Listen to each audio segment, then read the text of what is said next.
Salut les amis, After Zap Image numéro 554, on démarre avec l'anniversaire de Saúl Ñíguez, le joueur de l'Atlético Madrid qui fête ses 25 ans, un excellent joueur, Saúl Ñíguez.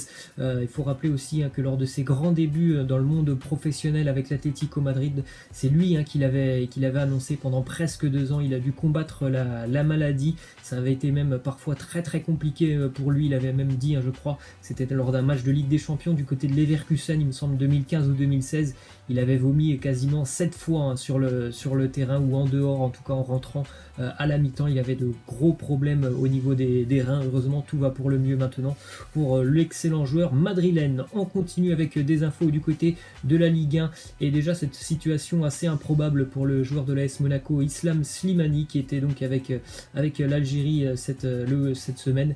Il était chez le coiffeur et il a rencontré des supporters algériens qui ont tenté de le convaincre qu'il pouvait jouer au poste de numéro 10 avec l'AS Monaco. Vous avez la vidéo qui tourne un petit peu sur les réseaux sociaux. Vous avez des supporters qui sont en train de lui faire une thèse pour l'inciter et pourquoi pas aller jouer au poste de numéro 10 et lui dire qu'il a les capacités pour jouer au poste de numéro 10 avec l'AS Monaco. C'est assez marrant. On continue avec une déclaration de Oleg Petrov, le vice-président de l'AS Monaco, qui annonce cette idée que le Paris Saint-Germain est le numéro 1 et le restera toujours me déplaît. Ça ne me semble pas correct. Nous voulons que Monaco soit le club qui mette fin à cette hégémonie et qui challenge le PSG. Il a aussi annoncé l'ambition monégasque pour les prochaines années. Ça sera de redevenir champion de France. L'ASM avait déjà été champion il y a maintenant 3 ans.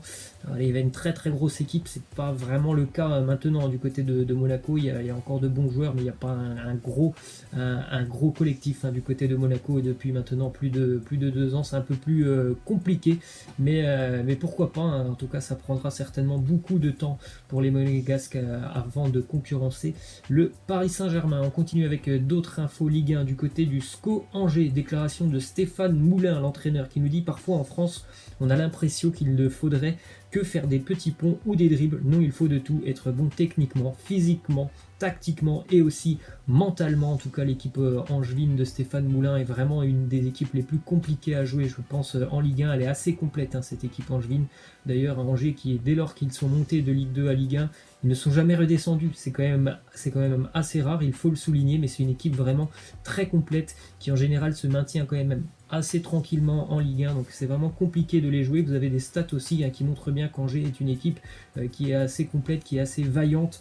C'est l'équipe qui court tout simplement le plus en Ligue 1, le SCO Angers, avec le nombre de kilomètres, le nombre de sprints par match, le nombre de kilomètres parcourus à haute intensité par match. Les Angevins sont premiers dans chaque catégorie. C'est une équipe qui court beaucoup et qui a compris que le football ce n'était pas que de la technique, il faut aussi beaucoup de physique et de tactique. Autre petite info sur l'entraîneur angevin Stéphane Moulin, il est détenteur du record de longévité en Europe au poste d'entraîneur. Stéphane Moulin, qui est à Angers depuis juin 2011, c'est le numéro 1 tout simplement en Europe. Le deuxième, c'est Diego Simeone avec l'Atlético depuis décembre 2011, où on a aussi l'entraîneur de Fribourg, l'entraîneur Eddie Howe de Bournemouth et Sean Dyche avec Burnley. Mais en tout cas, Stéphane Moulin est bien le numéro 1. On sait qu'en général, depuis quelques années, et depuis, ça a toujours été comme ça dans le milieu du football, en général, il y a beaucoup de valses des entraîneurs. Et c'est pas du tout le cas du côté d'Angers. On fait toujours confiance à Stéphane Moulin. On continue avec une info du côté des Girondins de Bordeaux. Selon le quotidien 20 minutes, les Girondins et Younous Sankaré ont trouvé un accord pour libérer le joueur de son contrat. L'international sénégalais serait désormais libre de s'engager où il le souhaite. Il était tout simplement exclu du groupe girondin depuis le début d'année pour Sankaré. Donc tant mieux, enfin une issue positive dans ce dossier. J'espère qu'il retrouvera un club assez vite, Sankaré. Ensuite, petite statistique sur Memphis Depay après les phases de qualification à l'Euro. Il termine meilleur passeur décisif pour ces phases de qualification. Memphis avec 8 passes D à son compteur. Et petite info aussi pour Depay, elle est tombée aujourd'hui. C'est Rudy Garcia qui l'a annoncé en conférence de presse. Memphis est nommé nouveau capitaine du côté de l'Olympique lyonnais. Bon, ça c'est surprenant, j'en ai déjà parlé je crois il y a 2-3 semaines du côté de Lyon. Il y a beaucoup de capitaines du côté de l'OL, donc aujourd'hui encore un nouveau. Memphis, est-ce que ça sera pour longtemps? Ça je ne sais pas, parce que Rudy Garcia, dès lors qu'il est arrivé à Lyon, il avait dit on va faire tourner le brassard. En tout cas aujourd'hui il a annoncé que Memphis devrait le porter, notamment ce week-end. On continue avec deux petites infos du côté de Tottenham, une déclaration de Dele Alli qui a remercié Mauricio Pochettino. D'ailleurs beaucoup de joueurs des Spurs ont tenu à laisser un petit message à leur ex-entraîneur. Il lui a dit Dele Alli, je ne peux pas remercier assez cet homme, il m'a tellement appris, je suis tellement reconnaissant de tout ce qu'il a fait pour moi. Bonne chance Mauricio, et j'espère te revoir à l'avenir mon ami. C'est vrai que Dele Alli il a émergé au plus haut niveau grâce tout simplement à Pochettino qui lui avait fait confiance et qui lui avait permis tout simplement de se révéler au monde professionnel. Ensuite, une déclaration de José Mourinho, le nouvel entraîneur des Spurs, qui nous dit ce que je peux promettre, de la passion pour mon métier mais aussi pour mon club. C'est un privilège lorsqu'un manager arrive dans un club et sent de la joie dans sa relation avec l'équipe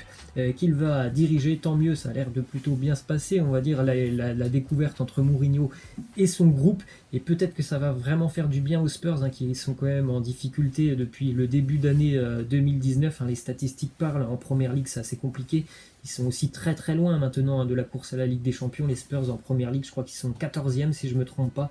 Donc peut-être que voilà, un nouvel entraîneur, un nouveau discours, des changements tactiques, ça va peut-être aider les Spurs à relever un petit peu la tête. Ensuite, une info du côté du Real Madrid, d'après ESPN, la célébration de Gareth Bale avec le drapeau a été perçue comme une blague de très mauvais goût du côté de Madrid. Certains dirigeants ont dit tout simplement qu'il y avait de la colère, mais aussi tout simplement de l'indifférence envers Gareth Bale. Zinedine Zidane ne sanctionnera pas son joueur, il va certainement avoir un avertissement, mais il n'y aura pas de sanction pour Gareth Bale.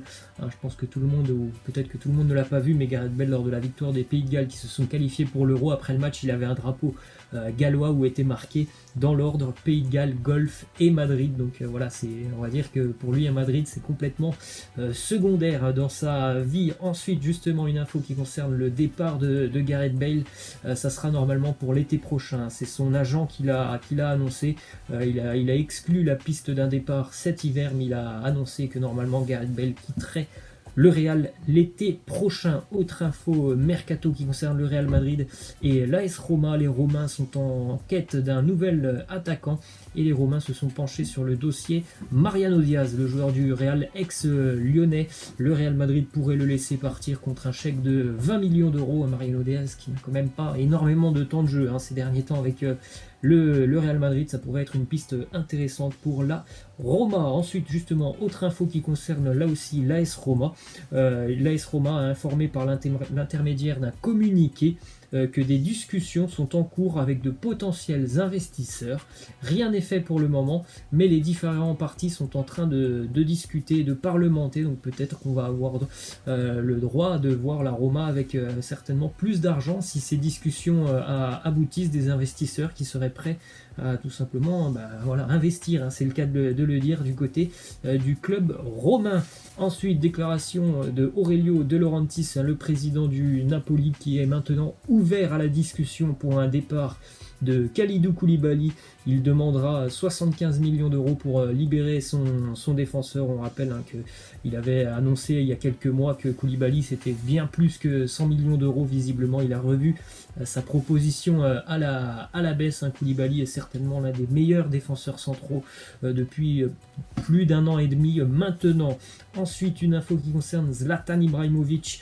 D'après Sky Italy, Zlatan et Emino Raiola ont entamé des discussions pour retourner du côté de Milan. L'opération s'avère néanmoins compliquée puisque Milan est disposé à lui offrir un contrat de quand même 18 mois, 1 an et demi quand même pour Zlatan. Cependant, Zlatan exige un salaire qui semble très très élevé. C'est pour ça que ça pose problème pour le moment du côté de Milan. Petite statistique sur Serge Gnabry.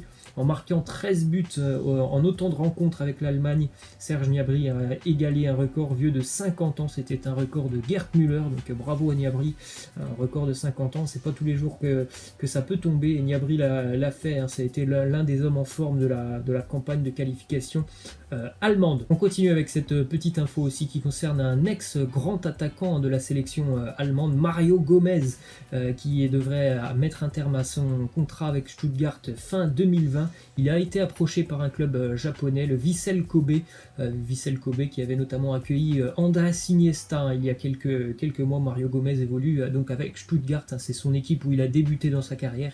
Il y est maintenant depuis 3 ans.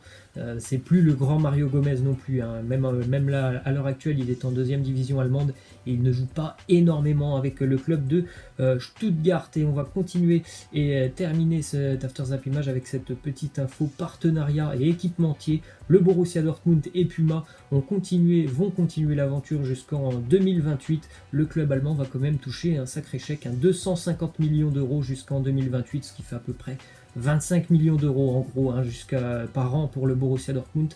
C'est plutôt un très joli contrat. Voilà les amis, c'est la fin de cet After Zap Image. Je vous laisse, je vous dis à la prochaine. Ciao.